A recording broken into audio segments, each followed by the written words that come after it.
The simulator bay at Naval Air Station Fallon was never supposed to go dark at 3:47. But when the lights cut and the backup generators failed to kick in, Captain Helena Ghost Varzik was already strapped into the cockpit of her FA-18 Super Hornet sim pod, 3 minutes into what should have been a routine carrier landing exercise. The darkness didn't bother her. What bothered her was the radio silence that followed, and the fact that her heads-up display was still running on battery power, showing her an approach vector that didn't match any training scenario she'd been briefed on. Outside the pod, she heard boots on concrete, moving fast but controlled, not the lazy shuffle of maintenance crews or the confident stride of instructors. These were tactical movements, heel to toe, weight distributed for rapid directional changes. She'd heard those footsteps before, 13 years ago in Kandahar province, when her AC-130 gunship had provided close air support for a team she wasn't supposed to know existed. They'd called themselves contractors. They'd moved exactly like whoever was circling her simulator right now. Helena kept her breathing steady, her hands light on the controls. Through the canopy of the sim pod she could see nothing but black, but her peripheral vision caught the faintest sweep of filtered light, the kind that comes from night vision goggles when someone doesn't seal their housing properly. 3 of them, maybe 4. They were checking pods methodically, one by one, looking for someone. Her HUD flickered and new text appeared, not in the standard military font but in something cruder, faster. "Don't move, don't transmit, they're not ours." Then it vanished.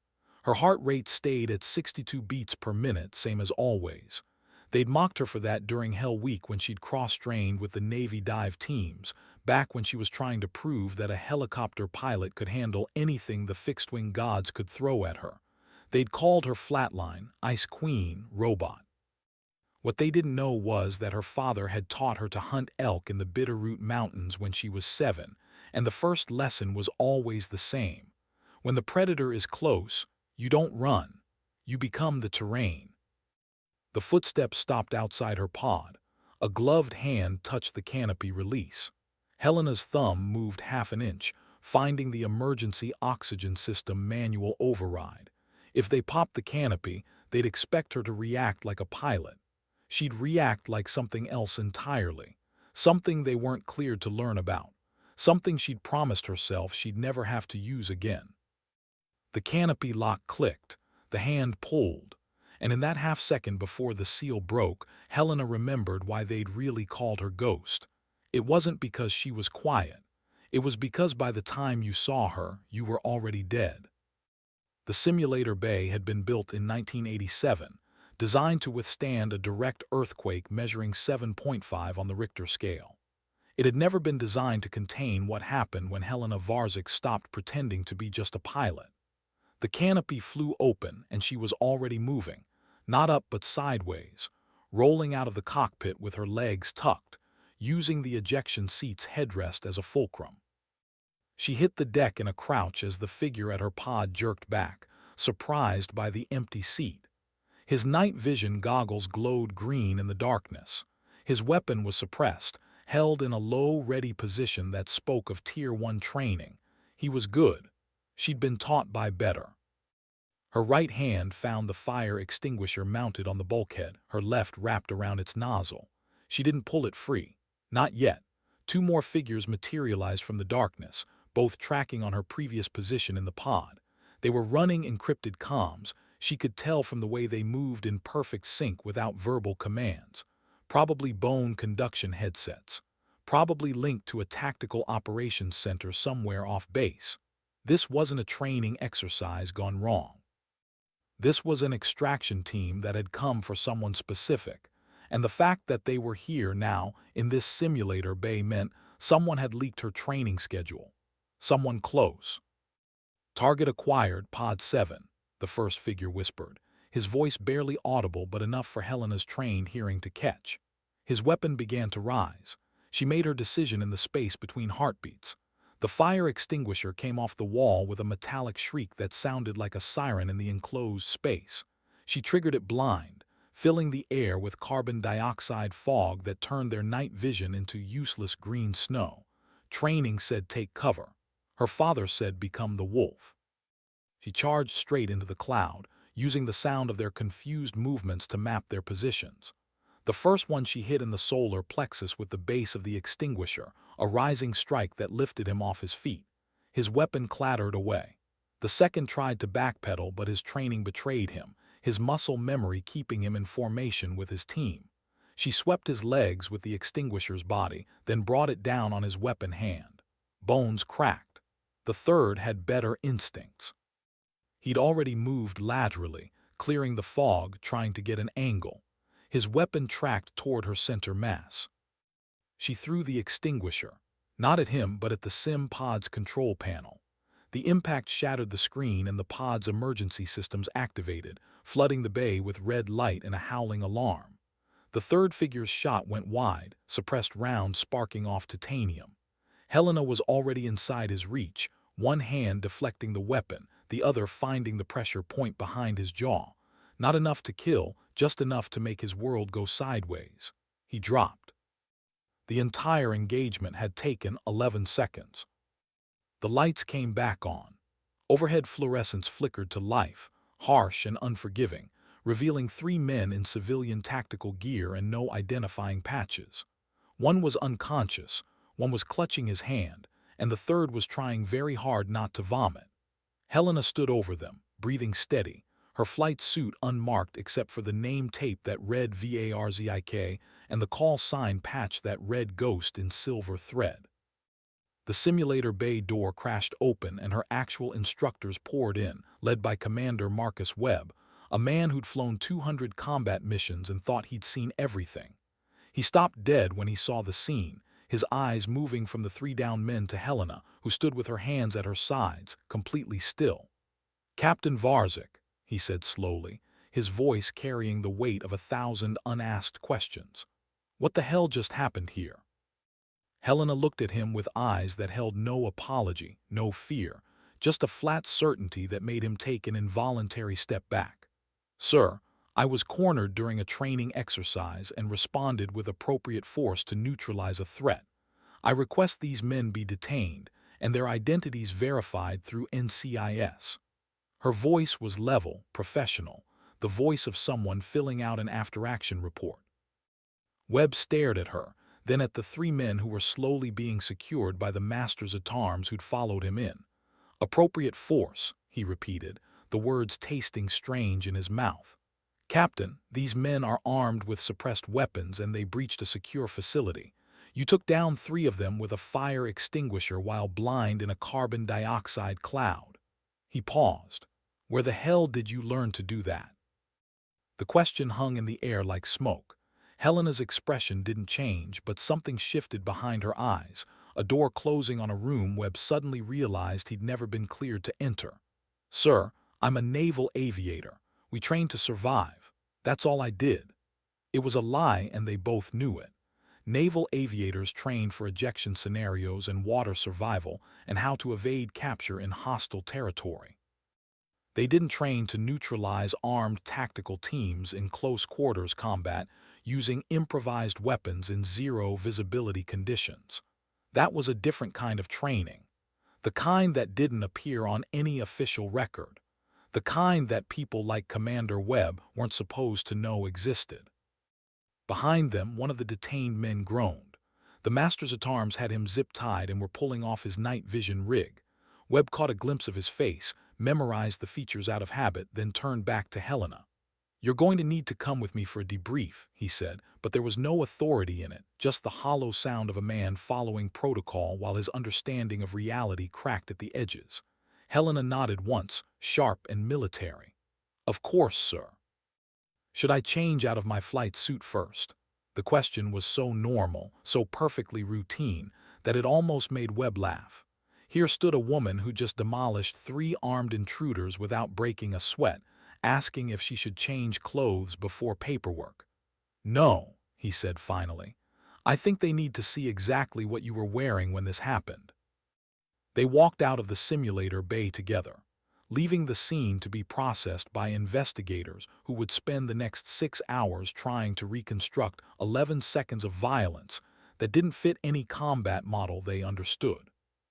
What they didn't know, what Commander Webb was only beginning to suspect, was that Helena Varzik hadn't been cornered at all. She'd been positioned, and the exercise that just ended wasn't training. It was a test, one she'd passed with a precision that suggested she'd taken it before, in places where failure meant more than a poor evaluation. It meant a shallow grave in a desert that didn't appear on any map. The investigation started at 4:30, conducted in a windowless briefing room that smelled of bad coffee and older suspicions. Helena sat across from Commander Webb, and a woman who'd introduced herself only as Ms. Reeves from Naval Intelligence. No rank, no service branch, just a tailored suit and eyes that looked through people instead of at them. They'd been at it for 40 minutes, and Helena had answered every question with textbook precision while revealing absolutely nothing. "Let's go over your training record again," Reeves said, her voice pleasant in a way that made Helena think of titanium wrapped in silk. "You graduated top of your class from Pensacola, transitioned to helicopters, flew MH-60S Nighthawks for 3 years including 2 deployments to Afghanistan, then cross-trained to fixed-wing and qualified in the FA-18. That's an unusual career path." "I wanted to expand my skill set," Helena said. It was true enough. What she didn't mention was that her second deployment to Afghanistan had ended abruptly when her helicopter took ground fire during what was supposed to be a routine supply run. They'd crashed in the mountains and spent 4 days evading Taliban patrols before extraction. 4 days where Helena had demonstrated skills that made her tactical rescue coordinator ask very specific questions about her background. Questions that led to a conversation in a tent with 2 men who weren't wearing name tapes, who'd offered her a choice. "Your service record shows a gap," Reeves continued, sliding a folder across the table. 8 months between your last helicopter deployment and your fixed-wing transition. Official documentation says advanced training and medical leave, but there's no detail, no location, no instructors listed. Commander Webb shifted uncomfortably. This was moving into territory he recognized, but couldn't name. The classified spaces where careers went to either launch into the stratosphere or disappear entirely. Helena held Reeves' gaze. "I had surgery for a shoulder injury sustained during my last deployment. Required extensive physical therapy. It's all in my medical records." Another truth that concealed a larger one. She had injured her shoulder in a kill house in North Carolina, learning how to clear rooms with a tactical team that officially didn't exist. Learning how to move through buildings like water, how to read angles and shadows, how to turn every object into a weapon. They'd rebuilt her shoulder and taught her things that would make her a better pilot. That's what they'd told her. What they'd meant was that they were investing in an asset who could transition between worlds, someone who could fly missions that needed both wings and ground capabilities. Someone who could disappear into the pilot population and emerge when needed. Someone named Ghost for reasons that had nothing to do with being quiet. Reeves smiled, but it didn't reach her eyes. "Of course, medical leave." "Let's talk about tonight. You say you were ambushed." "I was engaged by hostile forces during a training evolution," Helena corrected. "I defended myself using available resources and training appropriate to the threat level." The words came out crisp and clean, each one selected for maximum accuracy and minimum revelation. Webb recognized the pattern.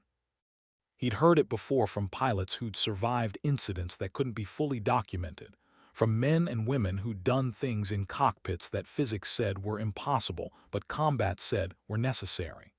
But this was different. This wasn't evasion or superior airmanship. This was hand-to-hand combat at a level that suggested Helena Varzik had spent time in places where pilots didn't go, unless they were being prepared for missions that weren't supposed to exist. Reeves leaned back, studying Helena with the intensity of someone solving a puzzle she'd been working on for years. "Appropriate training," she repeated softly. "From whom?"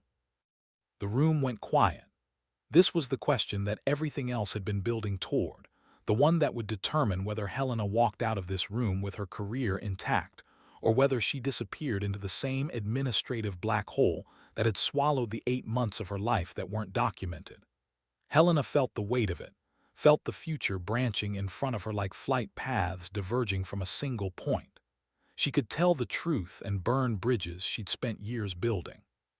She could lie and risk everything if they already knew, or she could do what her instructors at that place without a name had taught her. She could give them exactly what they needed to hear while revealing nothing they could use. I cross-trained with Navy dive teams, she said. Survival, evasion, resistance, and escape school. Advanced tactical training available to any pilot who requests it. Everything I used tonight was standard defensive tactics taught to personnel at risk of capture.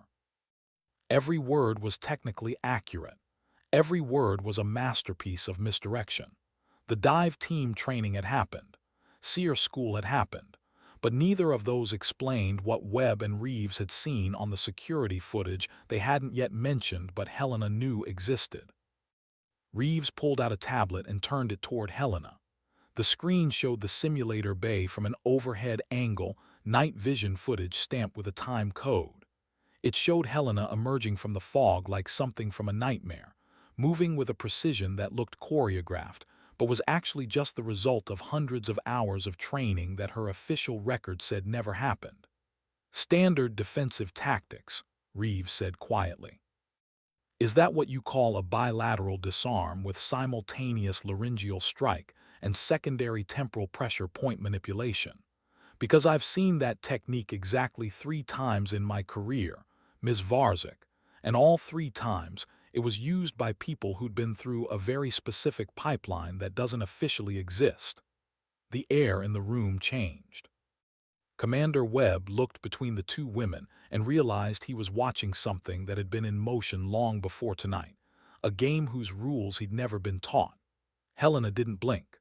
I don't know what you're referring to, ma'am. I responded to a threat using my training. If my actions suggest I had training beyond my official record, perhaps you should ask yourself why someone would try to ambush a pilot in a secure facility at 3 in the morning. It was a perfect deflection, turning the investigation away from her capabilities and back onto the larger question of who the 3 men were and who'd sent them. But Reeves wasn't finished. We know who they are, she said, her voice dropping even lower. They're a private military contractor group with ties to foreign intelligence. They had a manifest that listed you as a high-value target for extraction, not elimination. Someone wanted you alive. Someone wanted you taken off this base without anyone noticing. She paused, letting that sink in. Someone knows what you are, Captain Varzik, and they're willing to risk an international incident to acquire you. So I'm going to ask you one more time, and I'd suggest you think very carefully about your answer. Where did you learn to fight like that? The silence stretched. Helena could hear the ventilation system humming, could feel Webb's eyes on her, could sense the weight of decisions being made in rooms far above her pay grade. She thought about her father in the mountains, teaching her to track, to wait, to strike only when the moment was perfect. She thought about the men in the tent in Afghanistan who'd seen something in her that she hadn't known was there. She thought about 8 months of training that had forged her into something more than a pilot, but less than what she'd been before, something caught between 2 worlds and belonging fully to neither. I learned it from people who understood that the best operators aren't the ones who specialize, she said finally, her voice quiet but carrying an edge that made Reeves lean forward. They're the ones who can move between specialties without leaving fingerprints. They're the ones who can fly a mission at dawn and clear a building at midnight and sit in a briefing at noon looking like they've never done anything but push paper. They taught me that being underestimated is the most powerful weapon in the arsenal because nobody guards against the threat they don't believe exists. She stood up, her movements deliberate and controlled. They also taught me that when someone asks you to confirm something classified, the only acceptable answer is to deny everything and point out that if such a program existed, you wouldn't be cleared to know about it. So with all due respect, ma'am, I have no idea what you're talking about. I'm just a pilot who survived an ambush using basic defensive tactics. If you have evidence that suggests otherwise, I'd be fascinated to see it. But I suspect you don't. Because if you did, we wouldn't be having this conversation. we'd be having a very different one in a very different room. The challenge hung in the air between them. Commander Webb looked like he just watched someone call a superior officer's bluff, which was essentially what Helena had done. But Reeves just smiled, and this time it was real, carrying something that looked almost like approval. "Sit down, Captain," she said, and there was no authority in it, just a request between professionals. "You're right. We're not cleared for this conversation, but someone is, and they're going to want to talk to you about tonight. About what you're capable of. About why someone thought it was worth risking everything to take you off the board." She closed the tablet. "You're not in trouble. You're not under investigation. What you are is compromised. Your cover, if we want to use that word, is blown. The people who sent those men know what you can do, which means they've been watching you longer than any of us realized. That means your career as an anonymous asset is over. The question now is what comes next." Helena sat back down slowly. She'd known this moment would come eventually. Had known since that first conversation in the tent that agreeing to become something more than a pilot meant eventually becoming something less, at least in the eyes of the normal world. But she'd thought she'd have more time, more missions, more chances to be useful in the way they'd trained her to be. Instead, someone had forced the reveal early, had put her in a position where she'd had to show her true capabilities in front of witnesses and cameras. Someone who knew exactly what that would mean for her future. "Who were they after?" she asked. "Those contractors. Who did they think I was?" Reeves and Webb exchanged a glance that spoke volumes. "That's the thing," Webb said slowly. "We're not entirely sure. Their briefing materials referred to you only by call sign and a classification level that shouldn't exist. They had schematics of this facility that are 5 years out of date, which suggests their intelligence was purchased rather than directly provided. But the authorization for the operation came from someone with access to information that's compartmented beyond anything I've ever seen." He pulled out his own folder, this one stamped with classification markings that made Helena's pulse quicken despite her training. "There's a list," he continued, "maintained by a joint task force that operates outside normal command structures. It tracks personnel who have been cross-trained for special access programs, people who can operate in multiple domains with equal capability, pilots who can run ground operations, ground operators who can handle technical intelligence, intelligence analysts who can go kinetic. You're on that list, Captain. You've been on it since before you transitioned to fixed-wing." Helena felt something cold settle in her stomach. She'd known about the list in abstract terms, had understood that her cross-training had made her valuable to people who operated in shadows. But hearing it confirmed, understanding that her name existed in databases that could be accessed by people she'd never met, people who might not have her best interests in mind, that changed things. "How many people are on this list?" she asked. Reeves answered. "Classified, but fewer than you'd think. The training is too expensive, the security risk too high, and the operational tempo too demanding. Most people wash out. Some disappear into other programs. A few, like you, maintain cover positions in conventional units while remaining available for tasking." She leaned forward. "The problem is that the list isn't perfect.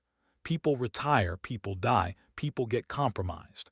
And when someone on the list becomes a liability or gets burned, there are protocols. What happened tonight suggests someone is trying to activate one of those protocols. Either they want you extracted for their own use, or they want you eliminated and made it look like an extraction attempt to cover their tracks." The implications rippled outward like sonar pings in dark water. Someone with access to highly classified information had decided that Helena Varzik was worth risking an operation on American soil. Someone thought she was valuable enough to steal or dangerous enough to remove. Either option meant her life had just become exponentially more complicated. "What do you need from me?" she asked, because that was the question professionals asked when the situation went sideways. Not why me, not what happens now, but what's the mission? Reeves smiled again, that sharp expression that suggested she'd been hoping Helena would ask exactly that question. "Right now, we need you to go back to your quarters and act like nothing happened. The official story is that you discovered 3 burglars in the simulator bay and defended yourself. No special training, no classified capabilities, just a pilot who kept her head under pressure. The contractors will be processed through standard channels, their employers will be notified, and everyone will pretend this was just bad luck and good instincts. And unofficially, Helena prompted, Webb took over. Unofficially, you're going to continue your training rotation here at Fallen, but you'll also be meeting with people who can help us understand why you were targeted. Counterintelligence specialists, threat assessment teams, people who can look at the pattern and figure out what's coming next. He paused, choosing his words carefully. The thing you need to understand, Captain, is that tonight wasn't random. Someone planned this. Someone knew your schedule, knew you'd be alone in that simulator bay, knew exactly when to hit. That level of intelligence doesn't come cheap and it doesn't come easy, which means someone is investing significant resources in whatever operation you've become part of. We need to know who and why. Helena nodded slowly, processing the implications. She'd spent years learning to compartmentalize, to keep different aspects of her life separate, to be the skilled pilot when she was in the cockpit and something else entirely when the situation demanded. But those worlds were colliding now, merging in ways that couldn't be undone. The other pilots would talk. They'd already be talking, spreading stories about Ghost and how she'd taken down 3 armed men like it was nothing. The legend would grow, mutate, become something she couldn't control. "What about my squadron?" she asked. "They're going to have questions." Reeves stood up, signaling the end of the interview. "Let them ask. The best cover is always built on truth. You are an exceptionally skilled pilot. You did survive a dangerous situation through quick thinking and training. Everything else is speculation and rumors die when they're not fed." She moved toward the door, then paused. "One more thing, Captain. The men who came for you tonight, they made a mistake. They assumed that because you were a pilot, you think like a pilot. They assumed you'd try to evade, to hide, to wait for rescue. They didn't account for the possibility that you'd been trained to do something else entirely." Her eyes locked on Helena's. "Don't make the same mistake about whoever sent them. Don't assume they'll think conventionally. If they know enough to put you on a target list, they know enough to predict how you'll respond. Stay sharp. Stay unpredictable. And stay alive, because I have a feeling we're going to need you before this is over."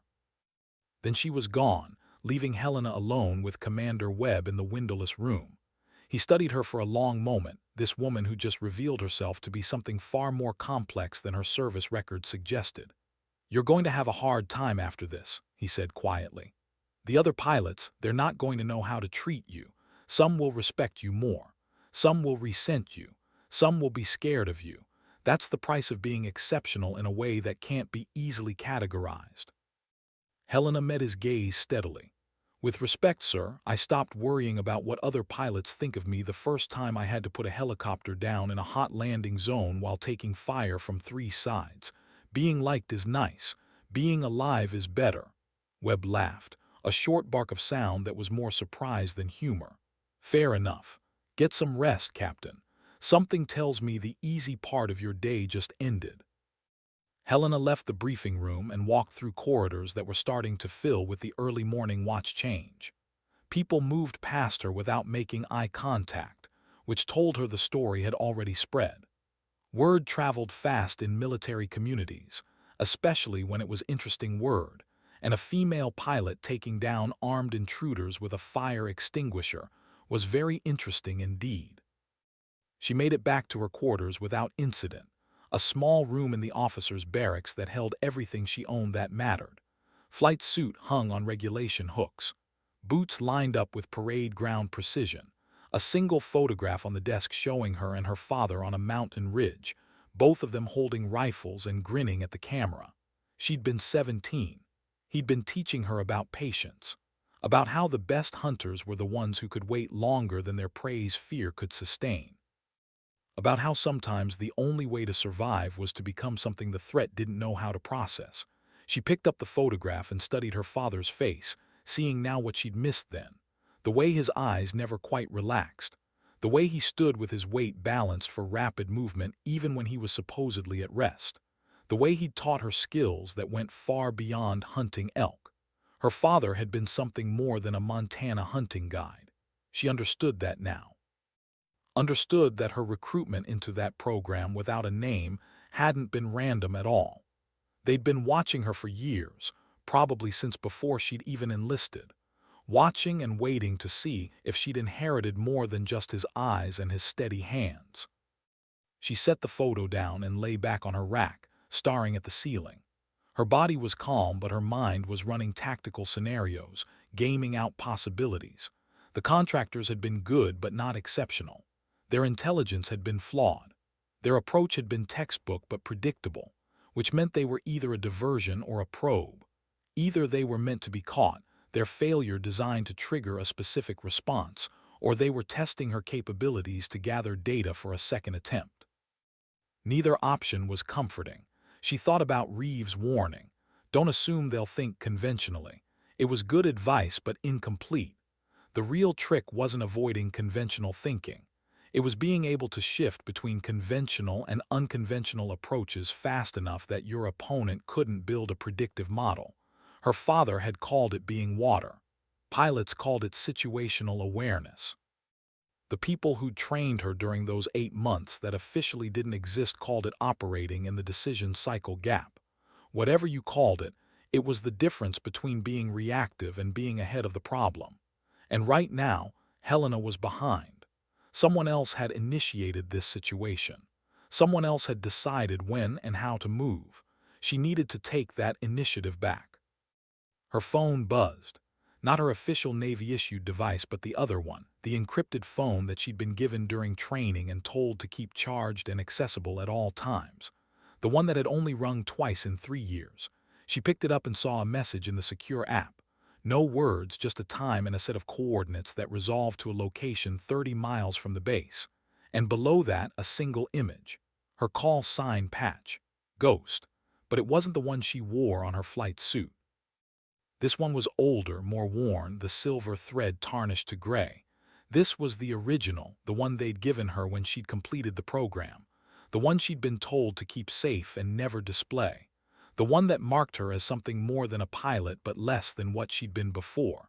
Someone had her patch. Someone was sending her a message. And they wanted to meet at midnight tomorrow. The story was about to get more complicated. Helena stared at the message for exactly 10 seconds, committing the coordinates to memory, then watched the text delete itself according to the app's security protocols. The phone went back into its hiding place, a hollowed-out section of her desk that would pass casual inspection but wouldn't survive a determined search. Not that it mattered anymore. If someone had her original patch, they already knew far more about her than any search would reveal. The patch bothered her more than the coordinates. She'd kept it in a safe deposit box at a bank in Virginia, wrapped in plastic and locked behind security that should have required her physical presence to breach. Either the bank's security had been compromised, which was unlikely but possible, or someone with significant resources and authorization had acquired it through channels she couldn't easily identify. Either way, the message was clear. They weren't just watching her. They had access to her past in ways that suggested this wasn't a simple extraction or elimination attempt. This was personal. She lay back down and forced her breathing into the rhythm she'd been taught for combat sleep. 20 minutes of deep rest that would leave her as refreshed as 2 hours of normal sleep. Her body obeyed the trained response, shutting down non-essential systems while keeping her threat assessment centers active. It was a skill that had saved her life multiple times, the ability to rest while remaining aware, to recover without becoming vulnerable. When she opened her eyes 19 minutes later, dawn light was filtering through the blinds and someone was knocking on her door. Steady, authoritative knocks that spoke of rank and purpose. She was on her feet and presentable in less than 30 seconds. The door opened to reveal a woman in a perfectly pressed uniform with captain's bars and a surface warfare officer insignia. She had the kind of face that looked carved from granite and eyes that suggested she'd seen things that would make most people retire early. "Captain Varzik," the woman said without preamble. "I'm Captain Sarah Mendez, base security officer. I need you to come with me." There was no please in it, no room for negotiation. This wasn't a request. Helena grabbed her cover and followed without comment, matching Mendez's pace through corridors that were now fully occupied with personnel starting their duty day. People glanced at them, conversations dying mid-sentence as they passed. The story had definitely spread. They ended up in a section of the base Helena had never visited, older buildings with upgraded security and no windows. Mendez led her through 3 separate checkpoints, each requiring biometric verification and armed escorts. Finally, they entered a SCIF, a sensitive compartmented information facility, where the walls were designed to prevent any electronic surveillance. Inside, 5 people waited around a conference table. Helena recognized Reeves from the earlier interrogation. The others were new: a Navy captain she didn't know, a civilian in a suit that screamed federal agent, a Marine colonel with special operations insignia, and at the head of the table, a woman wearing admiral's stars and an expression that suggested she ate problems for breakfast and didn't bother with coffee. "Captain Varzik," the admiral said, her voice carrying the absolute authority of someone who'd commanded carrier strike groups and wasn't impressed by much. "Sit down. We have a problem and approximately 12 hours to solve it." Helena sat. The admiral didn't waste time on introductions. "Last night's incident has triggered a cascade of complications that extend far beyond this base.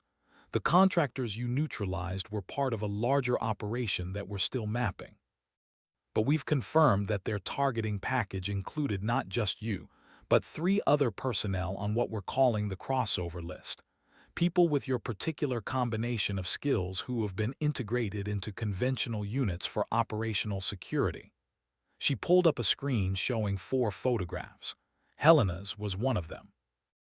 The others showed a Special Forces officer she didn't recognize, a Navy SEAL who looked familiar from somewhere, and a CIA paramilitary officer whose face was partially redacted.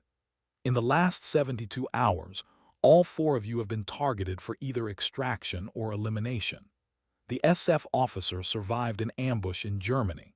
The SEAL disappeared from a training exercise in California and hasn't been seen since. The CIA officer is dead, killed in what was made to look like a training accident but shows signs of professional work." The room went very quiet. Helena felt her mind shift into tactical assessment mode, processing implications. "Someone's cleaning house," she said. "Someone with access to the crossover list is systematically removing people who have been through the program." The Marine colonel nodded, his expression grim. "That's our assessment, but here's where it gets complicated. The list itself is compartmented beyond normal classification. Access is restricted to a handful of people across multiple agencies. For someone to be hitting targets this precisely, they'd need either direct access to the list or access to someone who has direct access, which means we have a penetration at the highest levels." Reeves leaned forward. "There's another possibility. The program itself might be compromised. Someone might be using the list not to target individuals but to trigger a response. To see who comes out of the woodwork to protect the assets, to map the support network." Helena considered that. It was elegant in a ruthless way. Hit the people on the list, see who mobilizes to protect them, identify the command structure, then roll up the entire program from the top down. Classic counterintelligence operations. "If that's true," she said slowly, "then everything you're doing right now is being watched. This meeting, the security protocols, the attempts to protect the remaining assets.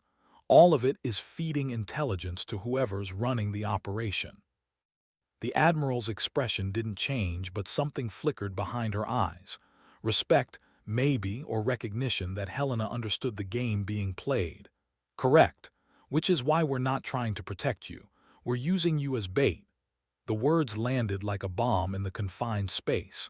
Helena felt her pulse tick up slightly but kept her expression neutral. This was the moment she'd been trained for, the moment when the mission became personal and someone in authority made the decision to put an asset at risk for the greater good. She'd known it would come eventually, had accepted it as the price of admission when she'd agreed to become something more than a pilot. "What's the operation?" she asked. The admiral smiled, thin and sharp.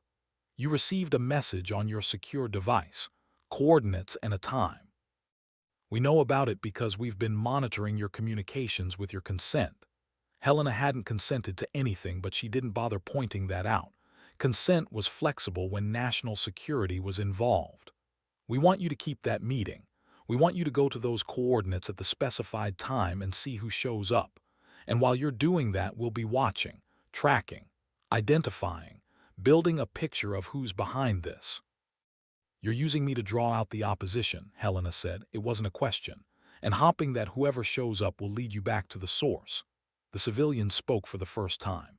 It's more than hope, Captain. We'll have surveillance assets in place, technical intercept, human intelligence, everything we can bring to bear without being obvious about it. Your job is simple. Go to the meeting. Act like you're trying to figure out what's happening. Be the competent, curious operator we know you are. And survive long enough for us to get the intelligence we need. Simple, Helena thought. Right. Nothing about walking into a situation where someone had already demonstrated the capability to kill trained operators was simple, but she'd been in worse situations with less support. At least this time she knew it was a trap going in. What about my squadron? She asked. I'm supposed to be training here for 3 more weeks. If I disappear for a clandestine meeting, people will notice. Captain Mendez spoke up. You're being temporarily reassigned to test a new targeting system at a remote facility. It's thin, but it'll hold for 72 hours. After that, either this operation succeeds or none of it matters. Helena looked around the table, reading the faces of people who decided her fate without her input. They were good people, probably. Dedicated professionals who believed they were making the right call for the right reasons. But they were also people who saw her as a tool, an asset to be deployed in pursuit of an objective. That was fine. She'd understood what she was agreeing to when she'd entered the program. The trick was remembering that tools had their own agency, their own survival instincts, their own plans. I'll need equipment, she said. If I'm walking into a potential hostile situation, I'm not doing it armed only with training and good intentions. The Marine colonel slid a case across the table, personal defense weapon, encrypted communications gear, tracking beacon that we can use to monitor your location, standard operational kit. Helena opened the case and inspected the contents. A compact 9 with suppressor and 3 magazines. A phone that looked civilian but